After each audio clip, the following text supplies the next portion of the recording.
गुरु को उपमा दिया गया है किसान की, और शिष्य का उपमा दिया गया है भूमि, जमीन। ऐसे विचार करें कि अगर किसान बहुत तेज है, जानकारी है, समझदार हो, और भूमि अच्छा ना हो, भूमि अच्छी नहीं हो, तो विचार कीजिएगा उसमें फसल नहीं लगने वाला है। चाहे हम जितना भी उसमें हम बीज डाल दें, वह फसल लगने वाला नहीं। गांव घर में जो किसान हैं वो लोग जानते हैं, कोई कोई ऐसा खेत रहता है, जमीन ऐसा रहता है जिसे हम लोग बंजर बोलते हैं, क्या क्या वो सब बोलते हैं लोग, जो उसमें फसल नहीं लगती है, उसे बंजर रहता है, वह खाली पड़ा रहता है। तो ठीक इसी प्रकार बताया गया है कि गुरु किसान तो हैं, गुरु बहुत अच्छे जीवन में मिल गए हैं, बहुत पहुँचे हुए हैं, लेकिन अगर शिष्य चेला का भाव अगर सुंदर न हो, श्रद्धा न हो, तो उसमें कितनों भी उपदेश दिया जाए, ज्ञान कहा जाए, वह बीज फलेगा नहीं। कहा भी गया है कि कोयला को कितनों भी सामू लगा देने से उजला नहीं होता है, उसी प्रकार अज्ञानी व्यक्ति, ना समझदार व्यक्ति को हम उसको अगर ज्ञान का उपदेश दे रहे हैं, भक्ति का उपदेश दे रहे हैं, समझा रहे हैं, भैया उसमें कुछ लगने वाला नहीं, कुछ मिलने वाला नहीं है। तो कहने का मतलब है कि फसल तभी लगेगा कि किसान भी उत्तम हो और भूमि भी उत्तम हो, यानी गुरु भी उत्तम और शिष्य भी उत्तम होना चाहिए, श्रद्धावान होना चाहिए, भक्ति में उसका मन लगा हो, तो उसमें जो गुरु कुछ उपदेश देंगे, ज्ञान देंगे, तो वह फैलेगा। तब यहाँ दो चीज अगर अच्छा हो तो फसल लगेगा। लेकिन लगा है कि किसान बढ़िया है, भूमि भी बढ़िया है, लेकिन एक चीज अगर और नहीं रहेगा महाराज, तो वहाँ भी फसल नहीं लगने वाला। वो कौन सा चीज है? तो बीज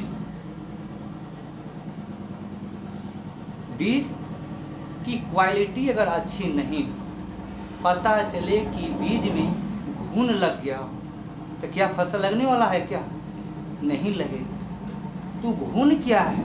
बीज में वह घुन क्या है? तो यह बीज ही मंत्र है। अगर गुरु के मन में शिष्य के प्रति किसी को मंत्र हम दे रहे हैं, और गुरु के अगर मन में अगर यह भावना हो कि यह चेला बहुत धनवान है, बहुत पैसा वाले हैं, बलवान है, इसको अगर हम बना लेते हैं चेला, तो ये हमको खूब सेवा करेगा, धनवान है, ये खूब हमको मदद करेगा। अगर गुरु के प्रति अगर यह भाव अगर हो, तो समझे कि गुरु के मंत्र में यह गुण लगा हुआ है, यह फसल लगने वाला नहीं है, ऐसे समझिए। तो यहाँ बीज भी अच्छी होना चाहिए, गुरु का भाव भी अच्छा होना चाहिए। गुरु जो मंत्र दे रहे हैं तो यह छल कपट नहीं होना चाहिए, तो वह बीज लगेगा, वह फैलेगा और फूलेगा। उसी प्रकार जिस प्रकार किसान का बीज अच्छी क्वालिटी का होता है तो फलता फूलता है, अच्छी क्वालिटी की नहीं रहेगा तो उगेगा नहीं, उपजेगा नहीं। तो अब 3 चीज बात आ गई, किसान भी अच्छी, भूमि भी अच्छी और बीज भी अच्छी क्वालिटी का अगर मिल गया, 3 चीज अगर अच्छा मिल गया हो। लेकिन एक और चीज है, जीवन में गुरु अच्छा मिल गया हो, शिष्य भी अच्छा मिल गया है, मंत्र भी अच्छे मिल गए हैं, लेकिन एक चीज और है महाराज, अगर वो चीज नहीं मिलेगा तो वह बढ़ेगा नहीं। तो उसके लिए बताया गया है पानी। जैसे किसान बीज छींट देता है जमीन में, खेत में, लेकिन उसको सही सही समय पर अगर हम पानी नहीं दें तो वह क्या फसल लगने वाली है? नहीं लगी। तो बुद्धिमान किसान क्या करता है? बुद्धिमान किसान क्या करता है कि सही सही समय पर वह जल का भी प्रयोग करता है। तो यह जल क्या है? तो जल को उपमा दिया गया है सत्संग से। यह जल ही सत्संग है। पता चला गुरु जी शिष्य को चेला तो बना लिए, मंत्र तो दे दिए, लेकिन ढेर दिन हो गया, बहुत दिन हो गया,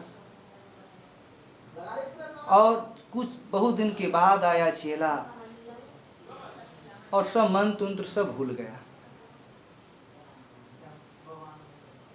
तो उसके लिए क्या कहते हैं संत महात्मा लोग, सत्संग के माध्यम से उस शिष्य को मनोबल को बढ़ाते हैं, यानी सींचते हैं सत्संग की माध्यम से। तो यह सत्संग क्या है? तो जल है। जिस प्रकार किसान सही समय पर जल को देता है पौधा में या फसल में, उसी प्रकार सद्गुरु भी होते हैं, सही सही समय पर उपदेश देकर शिष्य को मनोबल को बढ़ाती हैं। अच्छा, अब 4 चीज आ गया। पहला किसान बढ़िया, दूसरा भूमि अच्छा, तीसरा बीज क्वालिटी अच्छा, और चौथा आया जल सही सही। लेकिन एक प्रोसेस और है महाराज, ये बहुत गुड़ वाली बात है। पौधा अगर उग जाता हो, विचार करिएगा कि पौधा अगर उग गया हो तो देखिएगा पौधा को खाने के लिए बहुत से जानवर लग जाते हैं, पर जाते हैं। आपने देखा ही होंगे कि जैसे ही फसल उगता है तो चारों तरफ से भेड़ बकरियां चरने के लिए, खाने के लिए दौड़ पड़ता है। ये भेड़ बकरियां जानवर क्या है? बहुत गौर से, बहुत ध्यान से समझिएगा। यह भेड़ बकरियां जैसे हमने शिष्य को गुरु मंत्र देकर मंत्र देते हैं, माला कंठी देते हैं, तो महाराज उसके परिवार वाले ताना मारते हैं, बोलते हैं, कहते हैं कि अभी तुम्हें पढ़ने का समय है, तो तू कंठी माला धारण किए हो, तो स्वरूप कर रहे हो, ये कह रहे हो, माने अलग अलग परिवार वाले अलग अलग वचन से उसको क्या करते कि मोड़ना चाहते हैं। यस, जिस लाइन में जुड़ा हुआ है इसको हटाना चाहते हैं। ऐसे भी आप लोग देखिएगा, छोटा भी पौधा रहता है तब तक डर रहता है किसान।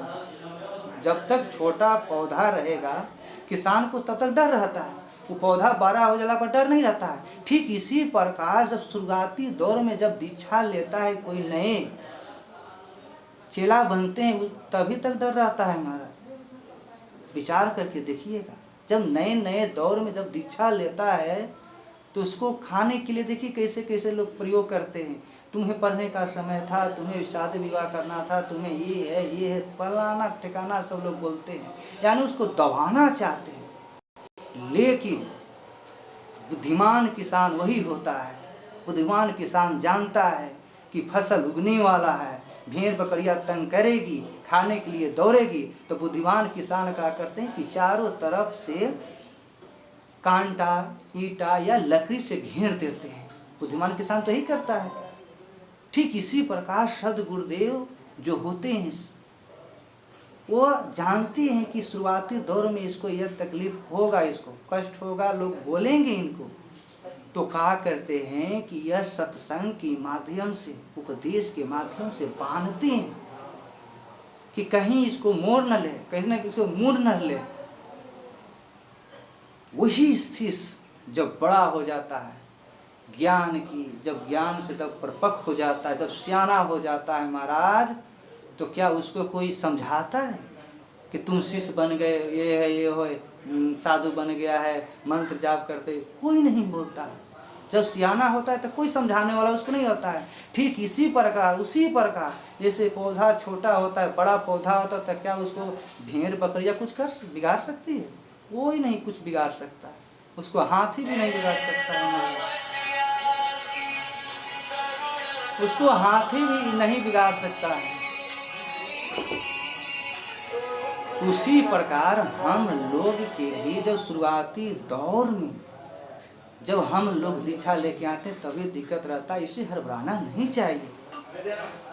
वही जब सियाना पौधा जाता है महाराज, तो उसके आड़ में, उसके नीचे, उसके छांव में हजारों लोग ठंडा का अनुभव लेते हैं, आराम करते हैं, छांव में बैठती हैं।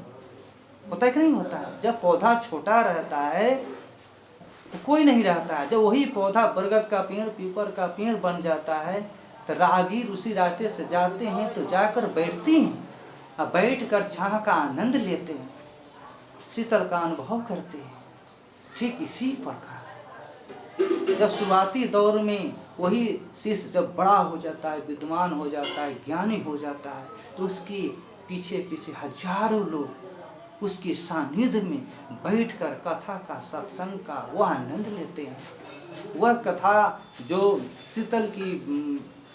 शीतल करता है सारे संसार लोगों से सानिध्य में आकर। इसलिए शुरुआती दौर में ही दिक्कत रहती है, जब सियाना हो जाता है नहीं दिक्कत रहता है। यही है गुरु और शिष्य का संबंध।